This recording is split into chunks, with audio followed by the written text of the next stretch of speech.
जय हिंद प्यारे बच्चों। कक्षा 12 के बच्चों का पुनः स्वागत और अभिनंदन करती हूँ।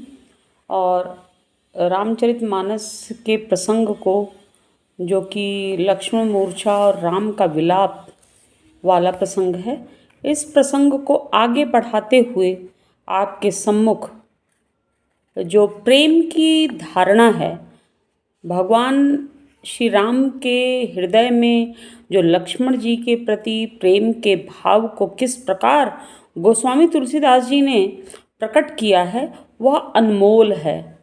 और प्रेम की व्याख्या, जो भ्रातृ स्नेह की व्याख्या है, उसको मर्यादा पुरुषोत्तम श्री राम ने प्रकट किया, जिसको कि सुनकर पढ़कर खुद ही हम सभी लोग करुणार्द्र हो जाते हैं। करुणा का भाव हमारे हृदय में प्रवाहित होने लगता है। प्रेम का भाव वह ऊर्जस्वित होने लगता है। प्रेम की ऊर्जा शक्ति को हम महसूस कर सकते हैं। और प्रेम की व्याख्या करते हुए संत महाकवि कबीरदास जी ने कहा है, प्रेम न बारी उपजय, प्रेम न हाट बिकाय, राजा परजय जेहि रुचय, सिर दे सो ले जाए। यानी प्रेम क्या मांगता है? समर्पण मांगता है।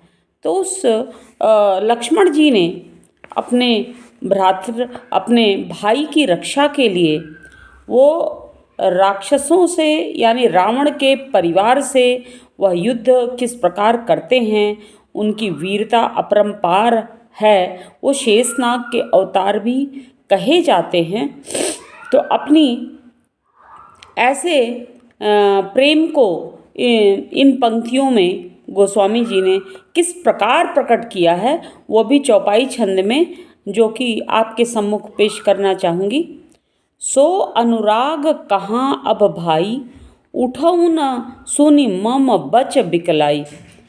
अभी तक हनुमान जी वो संजीवनी बूटी के साथ वहाँ पर लंका के पास समुद्र के तट पर अभी पहुँचे नहीं हैं। उस समय हर क्षण श्री राम भाव विह्वल होते जाते हैं और रोते रोते वो कहते हैं व्याकुल अवस्था में कि हे भाई, हे लक्ष्मण जी को उन्होंने अपने हृदय से लगा लिया है और रुदन कर रहे हैं, जो लक्ष्मण अभी मूर्छा की अवस्था में हैं।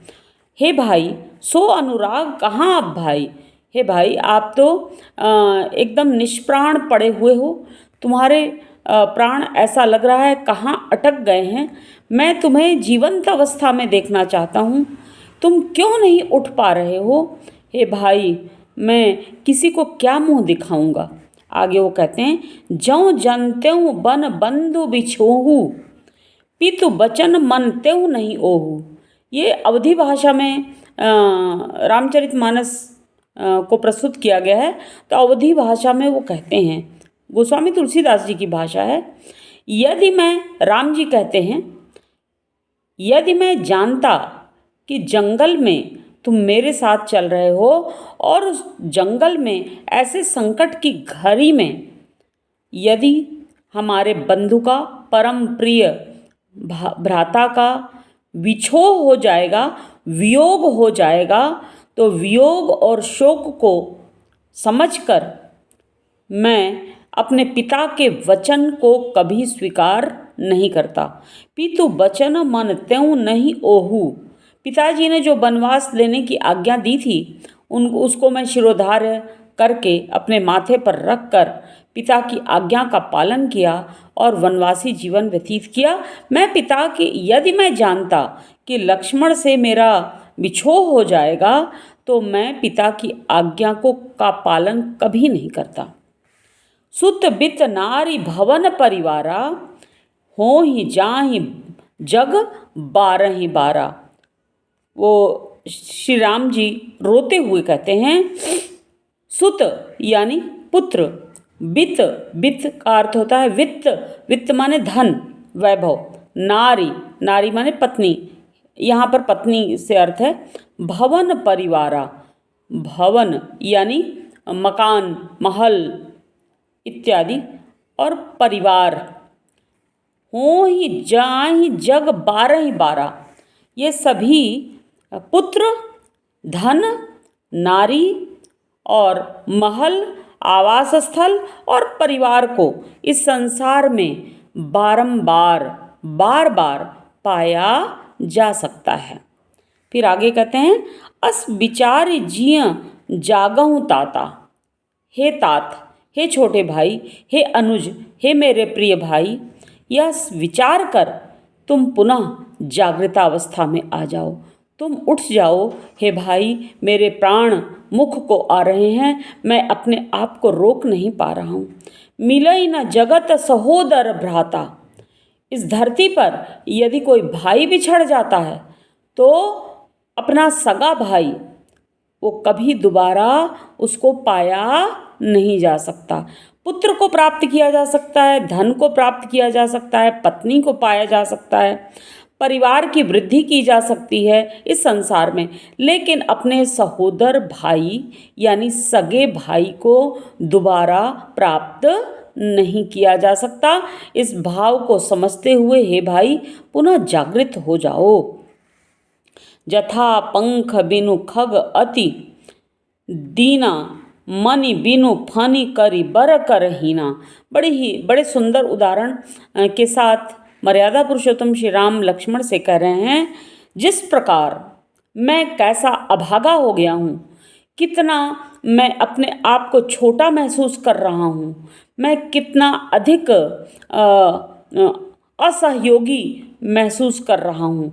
जिस प्रकार एक खग यानी पक्षी बिना पंख के जैसा महसूस करता है, वैसा ही मैं आज महसूस कर रहा हूँ। तुम तो हमारे इस पंख के समान हो, भुजा के समान हो। मेरी भुजा की सारी शक्तियाँ तुम्हारे साथ ऐसा लग रहा है मिटती चली जा रही हैं, समाप्त होती जा रही हैं। बिनु खग अति दीना, वह दीनहीन बेकार हो जाता है, तो वैसे ही उस पंख कटे हुए पक्षी की भांति मैं अत्यंत दीनहीन महसूस कर रहा हूँ। मनि बिनु फनी करी बर कर हीना, वो जो सर्प होता है हजारों साल का, जिसके सिर पर वो मणि लगी होती है, उस मणि के अभाव में वह अपने आप को बहुत ही दीनहीन अवस्था को प्राप्त हो जाता है सर्प। और जिस प्रकार एक हाथी के सूंड को करी बर कर माने सूंड, उसके सूंड को यदि काट दिया जाए तो हाथी की शक्ति, जो कि बहुत ज़्यादा शक्ति उसमें होती है हाथी में, वह हाथी अपने आप को वो संकट की अवस्था में महसूस करने लगता है। उसकी सारी शक्तियाँ वो किस में निहित होती हैं? उसके सूंड में निहित होती हैं। इसलिए ऐसा ही भाव मेरे मन में उत्पन्न हो रहा है। मेरी ऐसी करुणा की स्थिति को देखकर मैं ऐसा लग रहा है कि निष्क्रिय प्राणी की भांति हो गया हूँ। मैं क्षत्रिय अवश्य हूँ। क्षत्रिय का भाई के बिना वो जो सारे बल हैं वो सभी समाप्त हो चुके हैं। हे भाई तुम अब जाग जाओ। फिर आगे वो कहते हैं, अस मम जीवन बंधु बिनु तोहि। हे भाई तुम्हारे बिना ऐसा ही मुझे महसूस हो रहा है। जौ जड़ दैव जियावहु मोहि। हे विधाता मुझे जड़ कर दीजिए। मुझे तुम्हारे बिना इस धरती पर मेरा जीवन अधूरा है, समाप्त हो चला है। मैं तुम्हारे बिना मैं जीवित नहीं रह सकता। तो मुझे विधाता जीने का अधिकार बिल्कुल न दें। हे विधाता से मैं प्रार्थना कर रहा हूँ कि हे विधि के विधाता, आप कुछ ऐसा करिए कि भाई के बिना इस धरती पर हमारा जीवन निष्क्रिय हो जाएगा। इसलिए तुम्हें जागना ही होगा। तुम्हारे अंदर प्राण क्यों नहीं उत्पन्न हो रहे हैं? तुम जीवंत अवस्था में हे लक्ष्मण लाल जी आप क्यों नहीं आ रहे हैं? जई हूँ अवध जई हूँ अवध कवन मोह लाई। मैं अयोध्यापुरी को तुम्हारे बिना मैं कैसे जाऊंगा, क्या मुख लेकर जाऊंगा। लोग मेरे से यही पूछेंगे कि जंगल में जाकर अपने भाई को कुर्बान कर दिया, भाई को विनष्ट कर दिया, और तुम्हारी शक्ति जो कि तुम मेरी अभूतपूर्व शक्ति हो, उस शक्ति को मैं कैसे विनष्ट कर सकता हूँ। नारी हेतु प्रिय भाई गंवाई। सीता का हरण न होता तो हमें रावण से युद्ध न करना पड़ता, और इस संकट की घड़ी में मैं तुमको यहाँ पर लेकर शत्रु के सामने उपस्थित न होता। लोग यही कहेंगे कि अपनी पत्नी की रक्षा को ध्यान में रखते हुए अपने भाई की रक्षा मैं नहीं कर पाया। तो फिर आगे वो कहते हैं, बरु अपजसु सहत्यु जग माही, नारी हानि विशेष क्षति नाही। इस संसार में वह कलंक मैं भली प्रकार सहन कर लेता कि अपने नारी की रक्षा, अपनी पत्नी की रक्षा मैं नहीं कर पाया, है ना, वो संसार में मैं सह लेता, परंतु तुम्हारे बिना मैं इस जीवन को जी नहीं पा रहा हूँ, और तुम्हारे लिए मैं इस संसार में कैसा महसूस कर रहा हूँ तुम इस बात को सोच भी नहीं पा रहे हो। बरु अपजस सहते हूँ जग माही। इस संसार में आकर मैं अपनी पत्नी की रक्षा नहीं कर पाया, लोग मुझे अपयशी कह देते, मेरे ऊपर कलंक का टीका लग जाता, वो मुझे स्वीकार्य था, लेकिन तुम्हारे बिना यह जीवन मैं जी नहीं सकता, इसलिए हे भाई तुम्हें उठना ही पड़ेगा। फिर आगे वो कहते हैं, अब अपलोक शोक सुत तोरा, सही निठुर कठोर उर्मोरा। तुम कितने कठोर हो गए हो हे भ्राताश्री। अब जो है इस संसार में मेरी पीड़ा को सहने वाला देखने वाला कोई नहीं है। तुम तो इतने कठोर तुम कभी हो ही नहीं सकते, क्योंकि इस जंगल में हमने जितने भी कष्टकारक स्थितियों को झेला है, तुमने हमेशा हमारा साथ दिया है। इन्हीं पंक्तियों के साथ मैं आज विदा लेती हूँ। आगे के वीडियो में मैं आपको शेष इस काव्यांश की व्याख्या उपस्थित करूँगी। धन्यवाद।